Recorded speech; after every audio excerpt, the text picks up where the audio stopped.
Pozdrav vsem skupaj. Ja, dejansko je žepnica v pisateljski vili v Ljubljani že 21. po vrsti v zbirki Umetnine v žepu, ki jo izvaja Umetnostno-zgodovinski inštitut Franceta Stileta ZRC SAZU.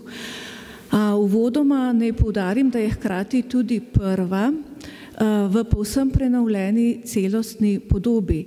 Vsebinski in uredniški koncept sicer ostajata enaka, gre za poljudne predstavitve posameznih umetnostnih spomenikov.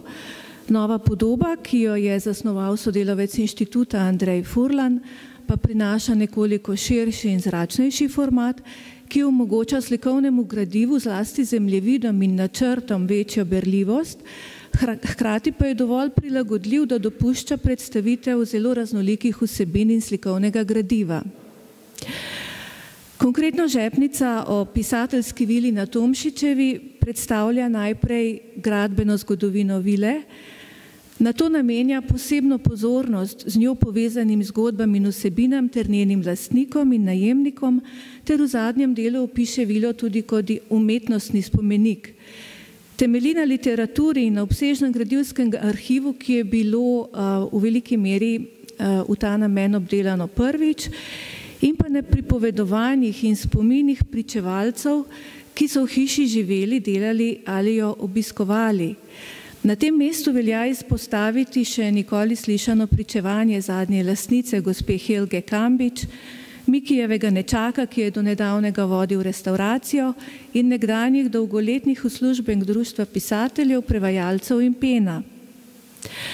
Pripoved je zasnovana kronološko in sledi vili od njene izgradnje leta 1879 do danes, pri čemer oriše tudi pomembno vlogo kranjske stavbne družbe, ki je vilo zgradila, in pa urbanistični razvoj Ljubljane konec 19. in v začetku 20. stoletja, ki je vilo umestil v senco Kostanjevega drevoreda in prav na sredo med večje javne zgradbe Narodne galerije, Opere, Narodnega muzeja in Moderne galerije. Besedilo predstavi njene lastnike, to sta bili sprva družini Češko in Ebenšpanger, ter oriše njihove zgodbe. Sledi čas druge svetovne vojne ter usoda vile v kontekstu ravnanja novega režima s premoženjem po vojni, ko sta v vili prebivala Kidrič in Ziherl. Pri tem se dotakne knjižica tudi rekonstrukcije izvorno meščanskega interjerja.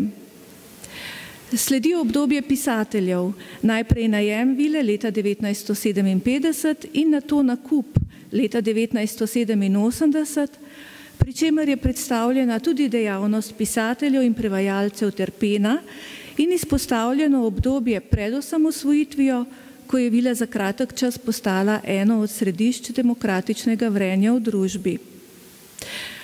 Posebna pozornost je v knjižici namenjena klubu oziroma Mikijevi restauraciji v prvem nadstropju, ki je bila dolga leta eno od središč ljubljanskega nočnega življenja in zbirališče kulturnikov, znanstvenikov, novinarjev, umetnikov in drugih ustvarjalcev ter kasneje tudi politikov in poslovnežev.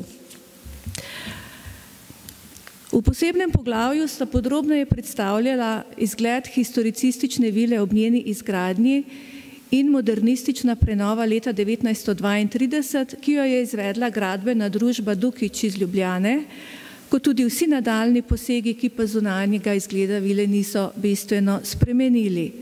Opisana je notranjost vile in izpostavljeni umetnostno-zgodovinsko pomembni elementi, kot na primer še ohranjena izvorna meščanska oprema v salonu društva in nekatera umetniška dela.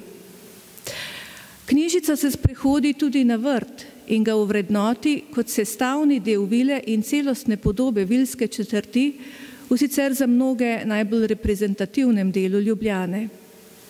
V sklepnem delu pa predstavi pisatelje kot gospodarje hiše, izzive vzdrževanja nepremičnine sredi mesta in nekatere neizvedene načrte posodobitve vile in vrta, kot je bila na primer zamisel o pisateljski aleji. Zgodba vile, ki je v tej knjižici prvič celovito zaokrožena od njene izgradnje do danes, je oživila spomin tudi na vrsto izjemnih posameznikov, ki so pomembno sooblikovali njeno usodo. Od Oskarja Eben Špangarja do Mire Mihelič, vrste predsednikov društva zlasti v 80. letih, pa do Mikija Inoli, s čimer želi knjižica ohraniti del oziroma duh polpreteklega časa. In čeprav prebivalci same vile nikoli niso imeli za zelo udobno bivališče, saj so jo vedno pestili vlaga in hlad, velja danes in upajmo tudi v prihodnje za prostor pretežno literarno obarvane družabnosti in ustvarjalnosti, ki ne potrebuje ničesar drugega.